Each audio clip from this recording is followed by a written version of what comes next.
All right, I think we're on. Great. Welcome, everyone. My name is Matthew Ayers. I'm the founder and CEO of Dream Centers, and it's always a privilege to get to share some time with you. We're going to honor your time, make sure we give you some really good information today on the Women's Clinic, our founding program. And so there's somebody here today who can do that much better than I, our Women's Clinic director. And let me just tell you right off the bat, Natalie is one of the most fun people I know. Quick story, we're doing this block party a couple years ago, and I turn around and all of a sudden my son Zeke he's got his whole face covered with ice cream, his first ice cream cone ever, and she was the culprit. And tossing him up and down, just having a blast, squeezing him. And so Natalie is just genuinely, truly one of the most relational and trustworthy people I've ever met. So excited to have her co-hosting this webinar today, and we're excited to share with you about a really important topic for us, which is why Dream Centers was founded. We were really founded to alleviate some unnecessary suffering in our city, and so we'll jump right into that now.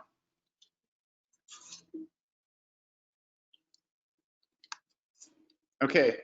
So this is a little picture up front of the Dream Centers Women's Clinic. This is where we started 9 years ago. And just over 9 years ago, on July 31st, we did a public launch here, and we're still operating here. It's near Austin Bluffson Academy. And you might be thinking, why Women's Clinic? Well, we did a lot of research throughout the city for the 6 months leading up to this, and talked to as many leaders as we could, especially leaders in social services and people who might be really in touch with some of the points of the pain that people experience in our city. And when we did that, women's health was one of the areas we found that was lacking, especially for a safety net clinic. So even though we have Peak Vista, which is an awesome partner and community health center, there was nowhere in town that was offering specialized women's health for free. And so we were missing, as a community, this incredibly large group of people, really teen girls all the way up to women age 65 who needed this kind of support. Mental health was another large gap in care. And so the founding vision of Dream Centers has always been that we wouldn't just do something that was on our agenda, but that we would truly find out where those points of pain are in our city and address some of those major issues. So that's when we started the Women's Clinic in 2011. Okay, so I'll just tell you a little bit about Natalie as we get started. So she came to us from Texas and just was a phenomenal standout student at Baylor College of Medicine. So she's a PA, runs the Women's Clinic, and is one of the most fun, intelligent, and wonderful people you'll ever meet. So she's going to tell us, we'll take a deep dive today into exactly what we do and how, because of your support, we're really able to step into that gap of women's health that was missing completely, and mental health, and how we provide those services through your support for free to our patients who need them the most. All right, Natalie. All right, thank you. I'm so excited to share with you guys a little more about the clinic and what we do here.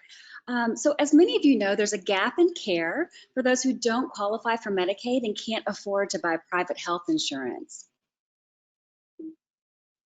Sorry. Little technical difficulty, just a second. There we go. Thank you. Okay, so many times these women will have to choose between healthcare and putting food on the table. Oftentimes these women are going to go to the ER and they can't afford the bill, so it gets left unpaid. So just a little fact, in 2019, we saved the city over $5 million in ER visits alone. The average ER visit is $1,389, but that doesn't include specialized testing, imaging, or blood work. So actually the number would be much higher. We also see underinsured women. So this includes those that have catastrophic coverage and high deductibles who just can't afford health care. A national study done in 2018 by Kaiser looked at the reasons for people being uninsured. And this is looking at the non-elderly population, so those under 65. And that's the population that we treat at the clinic, as Matthew mentioned earlier. It showed that 45% of the population could not afford health care, and 13% were uninsured because they lost Medicaid due to a new job, an increase in income, or because their plan stopped after pregnancy. 10% were uninsured because of a change in marital status, the death of a spouse or parent, or the loss of eligibility due to age or leaving school. In the same study, they also looked at barriers to healthcare. So as you can see, the green represents the uninsured in the area. And these, of course, have the highest rates throughout the study, showing a lack of healthcare. The two blue colors beneath that show those who have insurance, but as the graph shows, some are still underinsured and either have no regular primary care doctor or have gone without care or medicine due to the cost. And this includes postponing care. So as you can see, even those with insurance have barriers to healthcare. So the services that we provide at the clinic, everything that we do here is at no cost to the patient. So for medical, we do gynecology. We have 12 healthcare providers providing this gynecology for our patients, and this includes diagnosing pregnancy, which means that we give them a proof of pregnancy form. We tell them how to get onto Medicaid and then where they can go to get into an OB. For ultrasound, we have a state-of-the-art hospital quality ultrasound that our licensed sonographer uses to help our patients. So we use this to diagnose pelvic pathology and for our pregnant patients when we're getting them out to get into an OB. We currently have 3 chiropractors serving on Thursdays. Our counseling is completely full and we have a waiting list. And I'm going to talk to you guys more about that in just a minute. We also have a psychiatrist who so graciously donates his time 1 or 2 times a month to see the more difficult cases in the clinic that we see.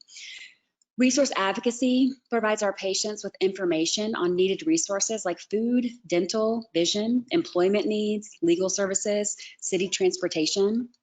We have a prayer ministry. These faithful prayer volunteers will pray over prayer requests that patients leave, and they will do that daily. Physical therapy, that's currently on hold, but it is a service that we typically will provide for our patients. We have a life coach that comes in. She works one-on-one with patients to help them look forward and to overcome obstacles in their life to achieve personal goals. One of our newest additions is functional nutrition. So she's a functional nutrition life practitioner. She's helping our patients through nutrition to improve their overall health. And we also have massage therapy. So you may ask, how can we be a free clinic? We are so graciously funded by donors, including individuals, corporate organizations, churches, and grants. We also have 78 volunteers serving in all areas of the clinic and 10 additional that are on COVID pause. So what makes our clinic different? We give our patients 30 to 60 minutes for an office visit. And these patients, we want to treat them with dignity and respect so that they feel cared for, seen, and heard. We often hear patients leaving the office and saying, wow, this isn't like any free clinic that I've ever been to. So we don't just focus on their physical health, but mental and spiritual as well. And that extra time allows us to do that. We are part of the CATCH system. So this stands for Community Access to Coordinated Healthcare. This provides free or low-cost healthcare services for those in our community who don't have healthcare due to financial stressors. So CATCH is led by what's called CHP, or Community Health Partnership, and this makes sure that those patients are cared for. There is no other city that has coordination at this level. And through this partnership, we're able to get free lab work, limited pathology readings, and referral into specialty care, which is huge for our patients. So as we said before, we are free, but the Women's Clinic is the only free gynecology clinic in the city, and we're meeting a specific need that no one else is doing. So within these CATCH clinics, as you can see, there are 6 primary care offices, and we are the only gynecology office.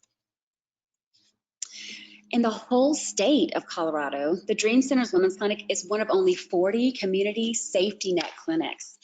Safety net clinics provide vital access and high quality care to local healthcare services, primarily through local funding.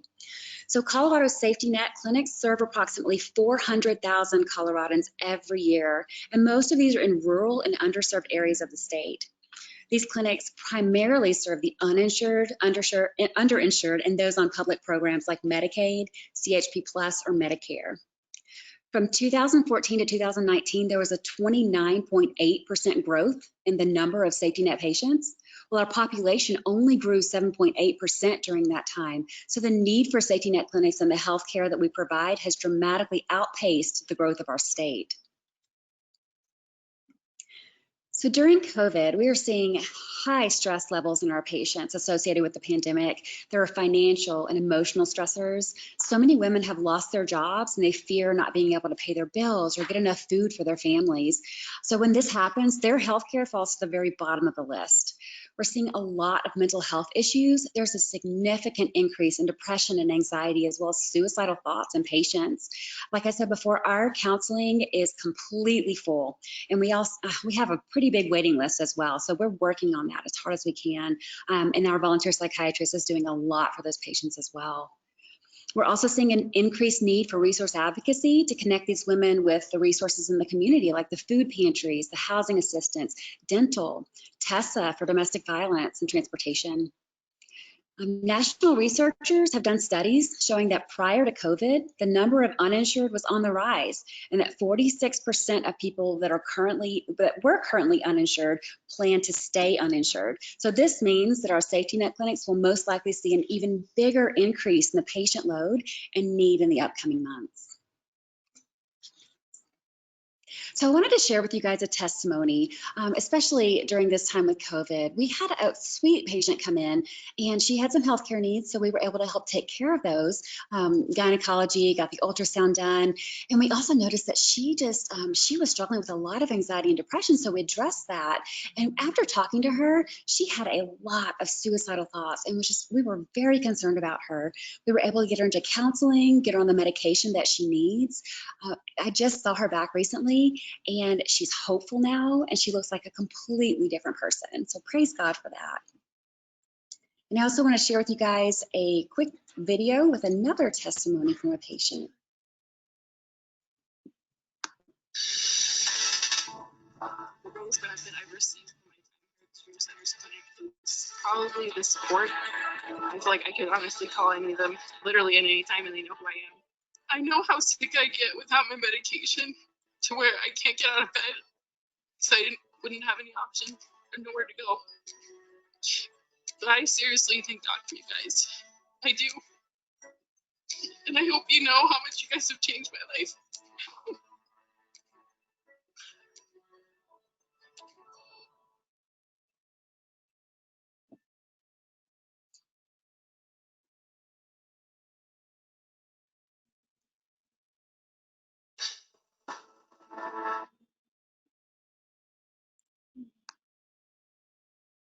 All right, we're back.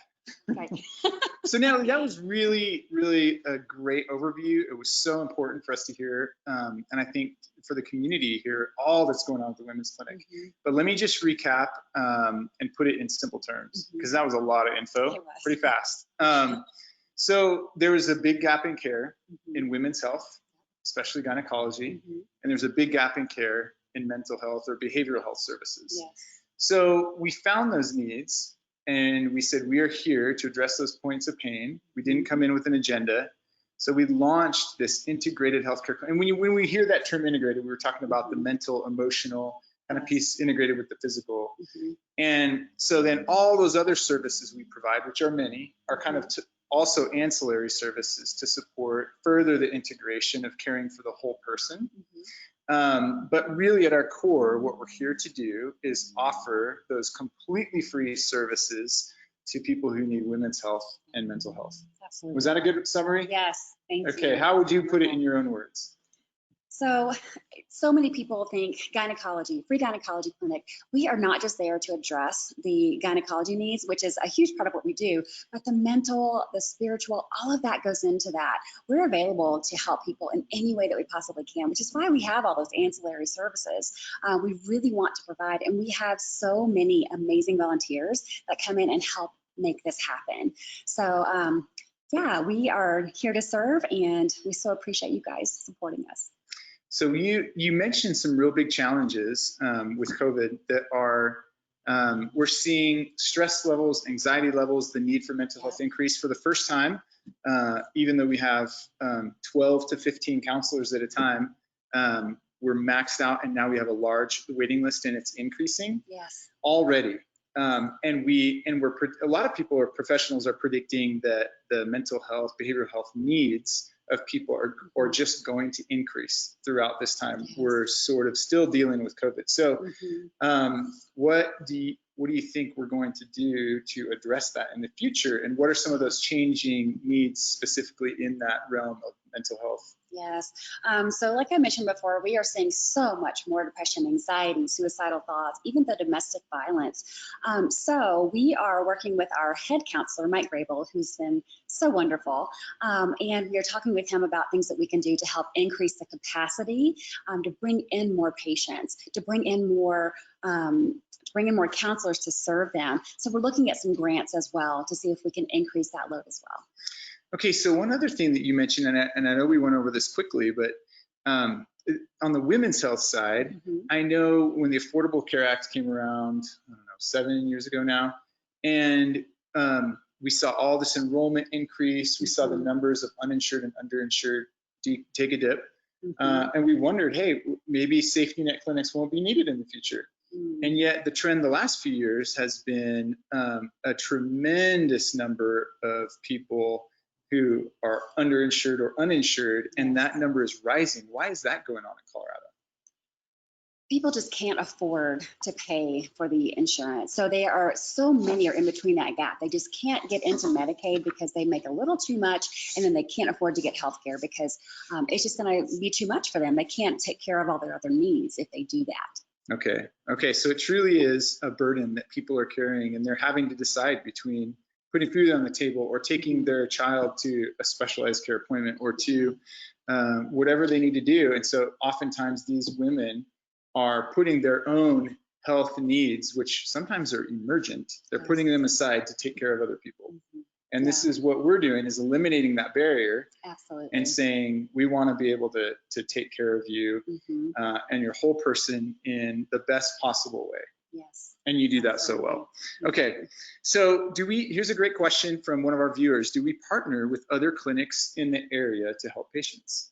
Yes, absolutely. We partner with those catch clinics that we mentioned earlier, those 6 primary care clinics. They don't do any gynecology. So, well, let me rephrase that. Pikes will do some, but for the most part, all of them do not do that. So we get a lot of referrals from them, and we send a lot of referrals to them as well for primary care. Okay, that's great. It seems like a really good symbiotic relationship. Yes, it's wonderful. Which, like you mentioned, how we're coordinating healthcare in this community is pretty unusual for any city in the whole country. And to have this coordinated access to healthcare, I know going to those monthly meetings that you attend with leadership from both hospitals, from Peak Vista, from El Paso County Health, from almost all of people, professionals, local offices that are involved in medical care in this community. That is incredible. Yeah, it's an amazing relationship. And that's one of the ways that we actually discovered early on through the Catch Committee that this was a huge gap in care.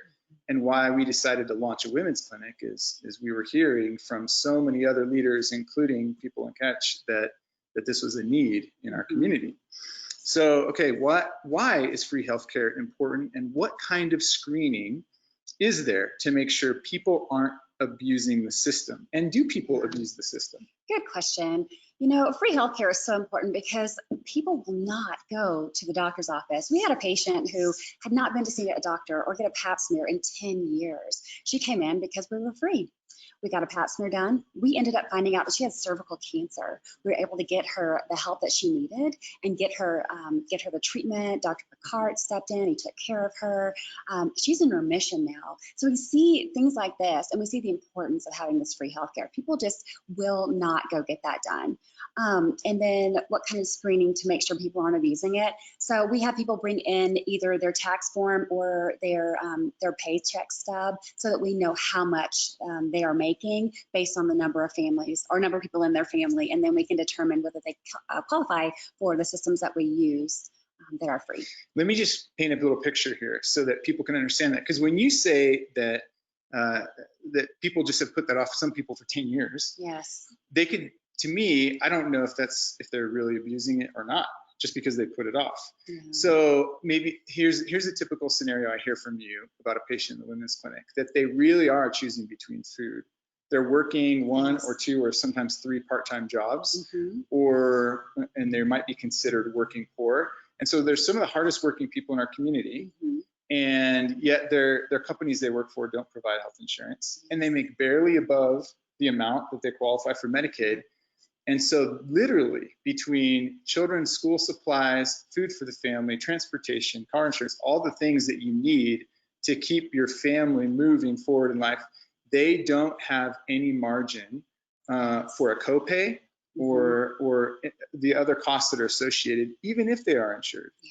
And so those are the patients that are either completely uninsured or underinsured that we're seeing, that are really some of the heroes that are keeping the economy up in our community, doing some of the hardest work. And yet our system is broken for that certain percentage of people that just can't afford.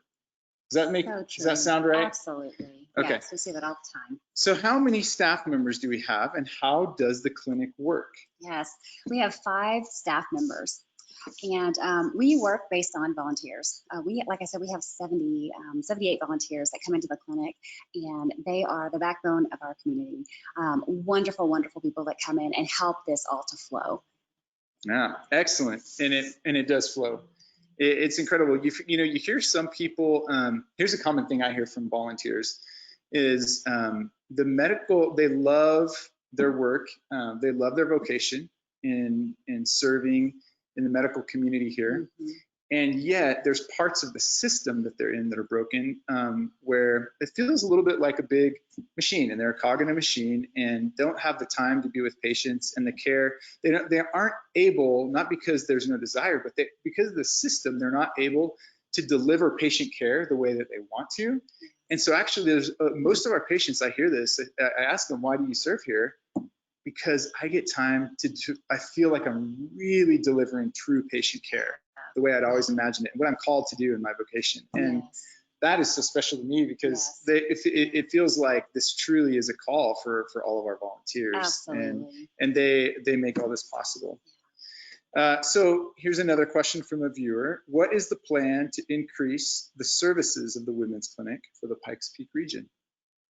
Good question. We are trying to get the word out that we're open. We want to bring in as many people that we can in order to get the services that we provide. So really, word of mouth is the biggest way that we do that, and we stay very busy. We're scheduled out 3 weeks during COVID, and we're at 50% capacity right now, which makes it, a little longer to get in. But yeah, so increasing the services, we are always looking at new ways in order to increase services for the women in our area, and grants, donors, all of that go into that in a big way. Absolutely. Yeah. So if you're listening and you want to be part of that planning, we're always strategic planning. Right now, mental health, behavioral health, increasing those services has jumped to the top of the list. And so we're working with Mike Grable, as you mentioned, his business partner, Becky Taylor, and their whole team. And we're trying to decide what is the best way to scale effectively so that we can meet the community's needs as these behavioral health needs increase. Yes. And we're doing that the same on the medical side. But it always helps to be able to tackle each next goal in our strategic plan to increase the services as we get more community support. And we are funded by a diversity of ways, but especially through our individual donors. Okay, so next question, how have we all handled COVID? How have we continued to see patients during COVID? So we are using the PPE, or the protective equipment that we need. So we wear masks all at the clinic. We are very sanitary. We sanitize down to the pins after each patient leaves. So we are being extremely cautious at the clinic, keeping everything very, very clean, making our patients comfortable coming in, making our volunteers comfortable to come in and serve as well.